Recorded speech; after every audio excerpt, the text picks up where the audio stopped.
children these days is that their parents seem to like them. They think they are charming, cute, funny, delightful little miracles. They are not miracles. They are vermin. They are puke bags.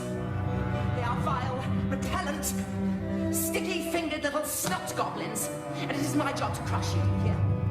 I shall destroy you, maggots. I shall put an end to your satanic ways. Because you children are revolting.